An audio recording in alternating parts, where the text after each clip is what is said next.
Formula होता है e raise to power a x d x. ये इक्वल होता है हमारे पास e raise to power a x divided by a के।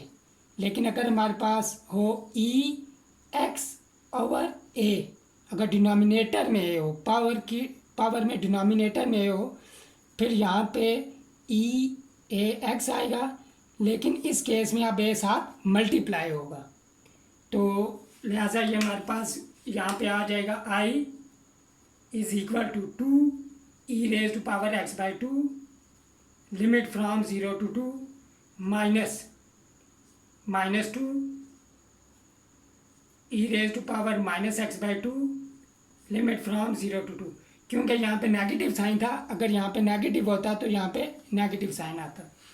तो आई इज इक्वल टू को हम कॉमन ले लेते हैं, ये कॉमन आ गया।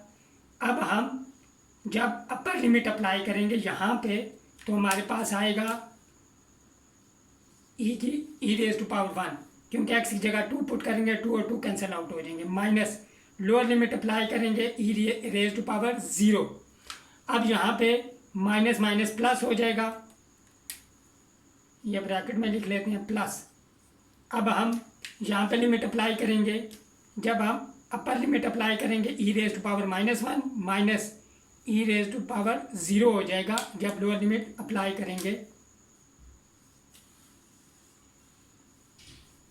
अब 2e -1 e power 0 -1 plus 1/e -1, तो ये हमारे पास हो जाएगा 2e -2 प्लस 1/e -1 -2 हो जाएगा 2 e एलसीएम आ जाएगा यहाँ पे e square -2e plus 1 e square -2e plus 1 divided by e which is equal to 2/e।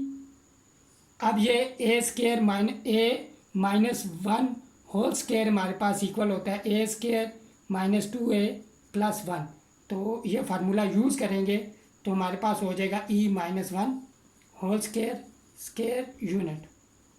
और हम जानते हैं e की वैल्यू होती है 2.718 एंड सो ऑन। तो ये हमारा जो इंटीग्रल था उसकी वैल्यू आ गई। हमारे क्वेश्चन की जो ज्योमेट्रिकल मीनिंग है वो हमने एरिया अंडर द कर्व मालूम करना है। यहाँ पे फ्रॉम 0 to 2, 0 ये हमारे पास, 2 यहाँ पे होगा। तो ये जो लाइन आपको नज़र आ रही है ये हमारा जो फंक्शन है उसका ये ग्राफ है, और हमने एरिया मालूम करना है। यहाँ पे यहाँ से लेकर यहाँ तक ये एरिया हमने मालूम करना था, और ये हमने मालूम किया इस क्वेश्चन में, एरिया अंडर दी कर्व। ये एरिया एक्चुअली हमने मालूम किए। अब इस क्वेश्चन को एक और डिफरेंट मेथड से हम सॉल्व कर सकते हैं। वो मेथड, उसमें इंटीग्रेशन तो आसान होगी, लेकिन एट द एंड जब हम लिमिट पुट करते हैं वो वैल्यू कैलकुलेट करना ज़रा मुश्किल होता है, बल्कि नामुमकिन होगा इस केस में। कैलकुलेटर में हम कैलकुलेट नहीं कर सकते।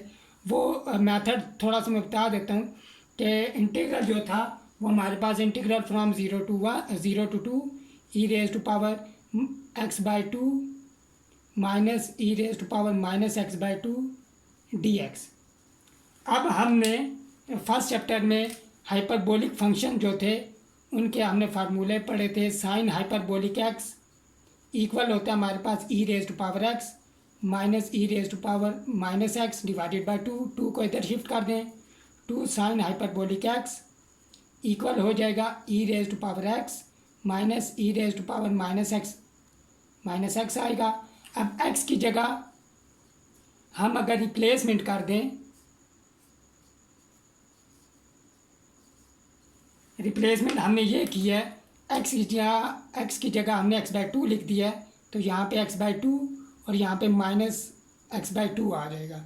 तो ये जो हमारा इंटीग्रल है ये इस पुटिंग से हमारे पास, ये इस फार्मूले से हमारे पास 2 साइन हाइपरबोलिक x/2 हो जाएगा dx, और ये इक्वल आ जाएगा 2 और साथ 2 आएगा cos hyperbolic x/2 limit from 0 to 2। ये बस 2 स्टेप में हमारा इस केस में इस तरह सॉल्व हो जाता है।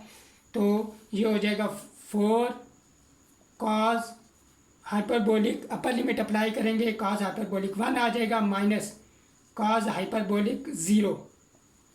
असल में आप कॉस हाइपरबोलिक 0 हमारे पास 0 होता है, तो नहीं सॉरी ये 1 होता है, और कॉस हाइपरबोलिक 1 1.54 सो ऑन इस तरह की वैल्यू है। ये वैल्यू कैलकुलेटर में हम कैलकुलेट नहीं कर सकते डायरेक्ट, तो ये वैल्यू जो है आप कैलकुलेट कर सकते हैं गूगल सर्च बार पे। अगर आप गूगल सर्च बार पे अगर हम कॉस हाइपरबोलिक 1 लिखें तो साथ वो वैल्यू हमें शो कर देगा। तो इस तरह इंटीग्रेशन तो आसान है, लेकिन एट दी एंड ये वैल्यूज़ हमें मालूम नहीं है, नहीं कर पा सकते हम कैलकुलेटर में। तो ये सेकंड मेथड था, मैंने कहा आपको बता दूं आप लोगों को ताकि आपको आइडिया हो कि बहरहाल अगर ये इनडेफिनेट इंटीग्रल हो तो इनडेफिनेट इंटीग्रल का आंसर हमारे पास ये आ जाएगा 4 कॉस हाइपरबोलिक x/2। ये ख़त्म। मुझे उम्मीद है आपको ये क्वेश्चन समझ आ गया होगा। नेक्स्ट वीडियो में हम क्वेश्चन नंबर 15 करेंगे। अगर आपको ये मेरी वीडियो पसंद आई है इसे लाइक करें, इसे शेयर करें, और मेरे चैनल math.cloud को आप सब्सक्राइब करें। मिलते हैं नेक्स्ट वीडियो में। Till then take care. अल्लाह हाफिज़।